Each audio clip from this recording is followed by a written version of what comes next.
Jackson Podcast. We're going to get into this rare interview from Drake.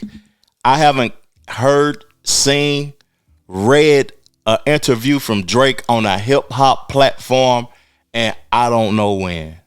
He's been doing interviews and sit downs and having conversations with Bobby Altoff, and he did something with Little Yachty. Just weird type of conversations and weird type of interviews as of recently, like probably the last 3 to 4 years. So to hear him sit down and specifically talk about music, even though this is an article that we're going to read, it's interesting. But I want to ask y'all a question though. Are y'all excited for Iceman? We got those live streams earlier this year, mid-year time, and he was releasing a few records and doing those hour and a half live streams where he was playing songs and he was acting. And he said that he was dying for a challenge.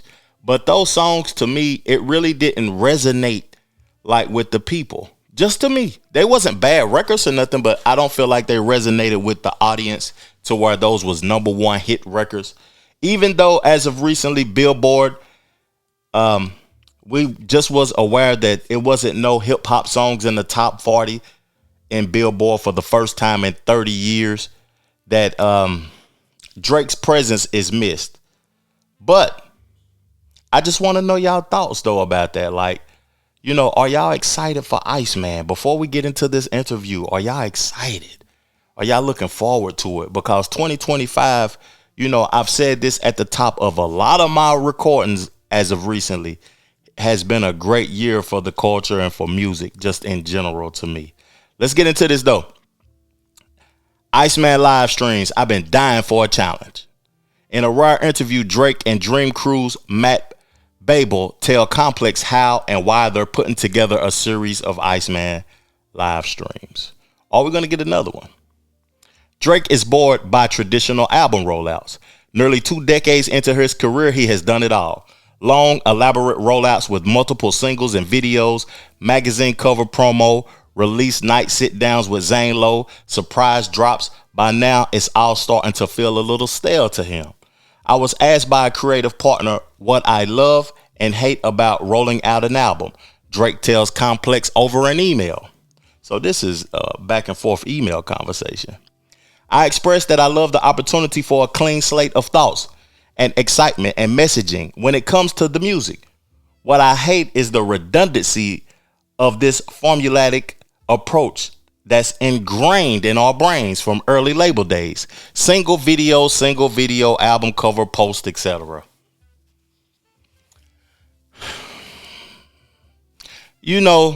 Single video, album cover, post, etc. I feel like, it's Clips. I know he has had beef with Pusha T and everything though, but Clips done a phenomenal job by going on different platforms, having the conversation, sitting down with GQ magazine, sitting down with Complex, going on talk show, morning show, independent podcasters. Nowadays, if you don't embrace the independent creator on YouTube, then it's going to be a problem.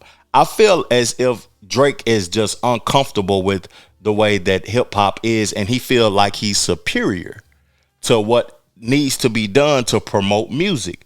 Because actually, numbers wise, stardom wise, he is big though, but you can lose it all if you don't embrace the changes and the things that's changing in the culture. And I feel like embracing independent media, bigging up somebody, making somebody famous, he can come on my platform. I'm a person that knows everything about his career and everything that he has ever done, and I can ask him some legit questions. He can elevate me, even though he probably is in a place where he don't want to elevate people no more after seeing what has happened and all the people who he put in position shit on him in the last couple of years or whatever. Though it's just that I feel like you gotta evolve with the times. So let's get into this. Let's go back to it. So when it came time for the rollout of his 9th studio album, Iceman, he wanted to try something new, a series of theatrical live streams on YouTube where he could debut new music and build up a storyline around the project before it drops. I have been dying to act and have been dying for a challenge, he says. The game is extremely calm seas right now. Nobody is rocking any boat on the water. And so once we discussed a live stream rollout, it just sounded like the perfect mix of risk and reward for me. Streaming has took over though. No cap. Streaming. You know, I create a podcast and I do pre-records and stuff though, but going live. Everybody wants you to go live. Everybody wants to interact with your creativity. You know, everybody want to get in the comment section and in the chat and all of that and talk about what you're doing and know where you at the moment and speak to you specifically. So streaming and going live is the new thing. So he is embracing that aspect of the game. If you want to do something impactful on the internet, live streaming is a good place to start. Hundreds of thousands of people simultaneously tune in to the most popular Twitch stream for hours or even days at a time. And streamers have become the most powerful new influencers in youth culture, especially within hip hop. Okay. It only made sense for Drake to get involved. Since the beginning of his career, he's been attuned to each new evolution of the internet. He turned Instagram caption into an art form, figured out how to use memes and rollouts, and mastered the art of the midnight SoundCloud drop. To name just a few examples, he was ahead of the curve when it comes to live streaming too. In 2018, he broke Twitch records by playing Fortnite with Ninja. In more recent years, he gone live with streamers like Aiden Ross and XQC, while occasionally hosting gambling streams of his own. It was a natural step for Drake to incorporate live streaming into an album rollout, but the idea of sitting in a room and talking at a desk computer didn't feel right. That would be safe, expected. Instead, he wanted to put his own twist on it and bring streaming into his world. I think this is Drake speaking right here. I think I am capable of recognizing when things are shifting and not being weirdly affected by it. Not being jealous, not being thirsty, just finding how I can shine light or coexist or make it a part of our ecosystem, he says. With this, I just would study IRL streams in real life versus the stagnant bedroom cam streams. And I feel like in real life just has so much unpredictable energy and movement, and we just started asking crazy questions like, how high can the quality get? How many cameras can we get to go live at once? 12, 13, 14? Can we get a drone shot to go live? We just started getting unhinged with the request because we wanted to push it as far as possible. You know, it seemed like he did an hour music video when he did his first stream, and it happened on Independence Day, July the 4th. He went live on YouTube. That's it right there. I'm not going to play it or nothing, though. It was a dope stream. It was a great way to release music, though. But one thing I want to say about Drake, you know, when that beef started with him and Kendrick Lamar in 2024, he had been on a multitude of tours, and I felt like it was time for him to go away for a while, take a break, and just, you know, garnish and harness some new energy. And he kept going. You know, he just kept going and kept going and kept going, went on another tour and kept going. As of recently, he finally just like went away for a couple of months. I feel like that is going to help his artistry and his creativity, and it's going to make this album that he's about to drop be a good album. Because, you know, sometimes to me, artists got to go away and live for a while, man. Real talk. This live streaming thing, it is interesting. I feel like, you know, a person, instead of making a music video, you can make a video. And I don't even know if you just want to do a live stream. You can do a pre-record also. Do one whole music video of your whole album. You know what I'm saying? Do a whole movie of that shit, like every song. Do your lifestyle, go out to eat and all of this, then go shopping and do this and make this video, this song, back to back to back songs. That's just an idea, you know. It was cool to see him do the live streaming, the live theater type thing, the Ice Warehouse and all of that though, but I don't know. I felt like it was time for him to take a little break. Let's get back into the article and them talking about the first episode. He went live on Independence Day, debuting Iceman episode 1, a 50-minute broadcast that exists somewhere between a music video, a live stream, and live theater. It started slowly with long static shots of an ice warehouse in Toronto before Drake appeared and started measuring large blocks of ice. That was corny to me. 20 minutes into the stream, the words, "What did I miss?" took over the screen, quickly cutting to a shot of Drake surrounded by dozens of guns. That was corny also. For the next 3 minutes, he danced through the warehouse as a previously unheard song blasted in the background just like that. His new single debuted to the world. But he was only getting started. After a brief intermission, the stream resumed, and this time Drake was behind the wheel of a large ice truck. As he drove through downtown Toronto, he played snippets of unreleased songs from the truck stereo, and before long, we started to hear Shrek from fans in the distance. Drake, Iceman, Drake. This is when everyone realized what they are actually watching. This wasn't a pre-recorded music video that simply debuted live on YouTube. It was a genuine live stream, unfolding in real time as everyone watched from home. This included fans in Toronto who were able to track the location of the truck and run up on Drake yelling whatever they wanted. The chat had materialized in real life. Let me stop for a moment. Do y'all think, this is a question for the people in the comment section, for the people that's watching this show in its entirety. Do y'all think that this will materialize in other artists doing this? And is this profitable and beneficial and something that is going to evolve over time in the game? Because I don't know if this was actually as impactful as people may think it is or Drake thought it was. Drake was mostly showered with words of adoration from his hometown fans, but there was one attention seeker who shouted out, "You're a B.I. from the street." Drake responded with some banter firing back. "So what then, big dog? Don't look away now." And he did get into that Toronto Caribbean type voice. "Don't look away now, pussy. Don't look, don't get shy now. We'll fold that up right now." I remember that part. That was they can make a meme out of that. That was something that he can use from a song. But that was that he's embracing more of that Toronto lingo than that American. He was sounding, I don't know. I think it's changing up his perception too. Also trying to sound more Toronto-ish. He brings this moment up when I asked about the funniest thing that happened on stream. So far responded, probably when this random tall white guy said I was a bitch when I was driving, and then I just naturally turned up midstream. I wouldn't even say I broke character because that's some Iceman type stuff. You can't just page me while I am driving around spreading good vibration, he adds with a LOL. He started moving quick after that, no more talking. Let me see how long this thing is because this is a long article. Wow. This is a pretty long article. We're going to read it too. We're going to read this whole thing.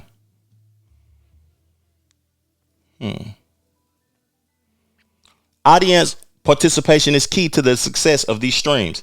In each of the 3 Iceman episodes so far, Drake has previewed snippets of unreleased songs, effectively giving him a chance to test out work in progress tracks and get feedback from fans in real time. Asked if this was one of his main goals for the streams, Drake responded, "It wasn't something we spoke about, but it's inherently a byproduct of this idea. Being outside and getting a chance to interact with the fans and initiate audience participation as well as feedback has been amazing. We're likely to end every episode in a public location as a through line and also to enhance the live element. Some people have picked up on this. It's also incredible to see people theorizing and either picking up on things or creating their own narratives." Okay. He got what he wanted because there's been a lot of theorizing going on. Each Iceman episode dives deeper into a narrative that involves Drake and a sinister character who looks a whole lot like Pinocchio.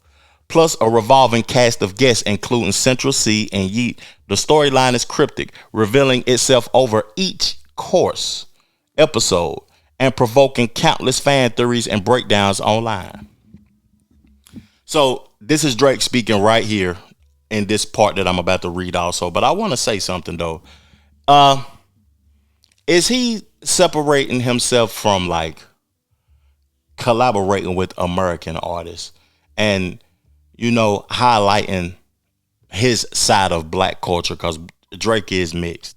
He's a mixed guy, and his father is a black man from Memphis, Tennessee. So I can't just, call him a fake nigga or whatever. You know what I'm saying? He is partially black. So is he like separating himself? Because I have seen him collaborating with people from the UK, from Canada more. He has removed himself. And is it legit that he's removed himself from American artists because of that beef? So let's keep reading. I watch murder docs a lot. And as you get invested, you start to try and solve things before you even know where it's headed or what the answers are, Drake says. It's like the sleuth energy. What did I learn? What did I miss? No pun intended, he says, laughing. But yeah, it's crazy to see people make 2-3 hour videos on their thoughts and building conspiracies. It's interactive content, and that adds such a desirable element, more so than a music video with cars and things. Not that those aren't lovely sometimes also. The first episode was a success, immediately drawing millions of views, but the OVO count reveals that there was a lot of uncertainty before the broadcast started. Episode 1 was probably the most nerve-wracking of the three because we never had done it before, says Matt Babel, chief brand officer of Dream Crew and a member of Drake's management crew. In hindsight, we were also a little naive about some of the complexities. There was no roadmap. We didn't know if it would work technically or even logistically. The goal was to introduce the Iceman and what did I miss in a fresh, innovative way. This sounds to me like it cost a little bit of bread to do this.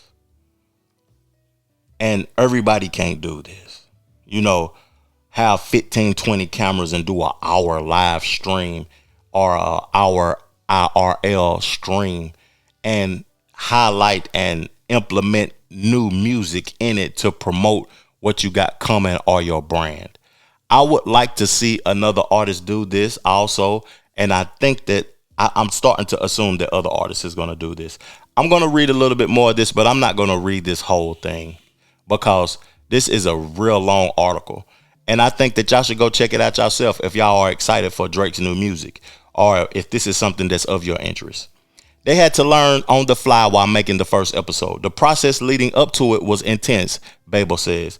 We lost signal multiple times during rehearsal, so going live was stressful. We were actually aiming to go live on a Thursday, but decided to push it one more day to make sure everything worked. The decision likely cost us a #1 debut. The song landed at #2, but it was the right call. The extra day gave us a level of confidence we needed to pull it off. Drake also wanted the Iceman character to feel as authentic as possible. So there were no police escorts, no stage security, just Drake driving live, which made the drive a little more nerve-wracking and unforgettable. With so much uncertainty surrounding the first episode, it was important to be grounded by some familiarities, which they found in Drake's hometown of Toronto. The stream was recorded inside of a warehouse owned by a real ice company called the Iceman, a fixture in the city since 1987, the year before Drake was born. The Iceman warehouse was perfect, Babel says. I mean, it's a historical staple in Toronto and their trucks are all over the city. The family that owns it was amazing and they made it really easy. Despite all the uncertainties, the stars aligned. I want to see if it's anything more. So they talk about episode 2 where Central C made an appearance and they took the live stream on the road. It was in the UK, 41-minute episode. Yeah.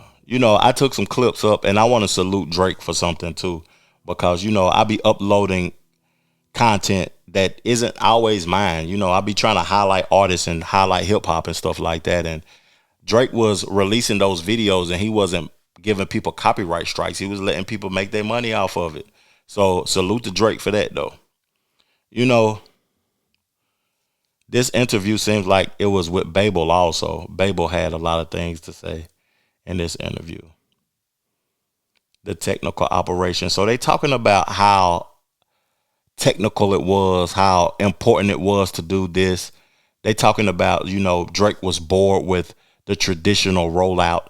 Do y'all think that I want to close this off because, I don't want to read no more. And it says the finale will be our best work yet. So they're going to do another one also. That's what that's basically saying. They're going to do another one.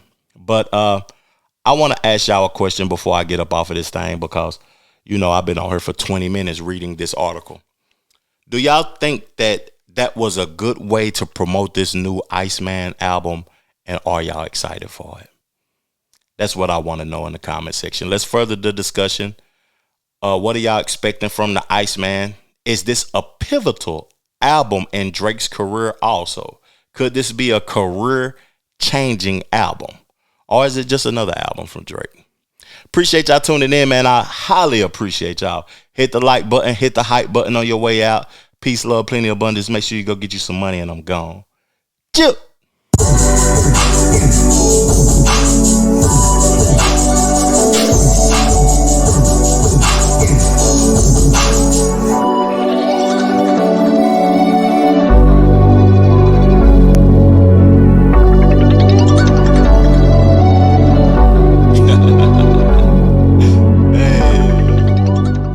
The Trevor Jackson Podcast.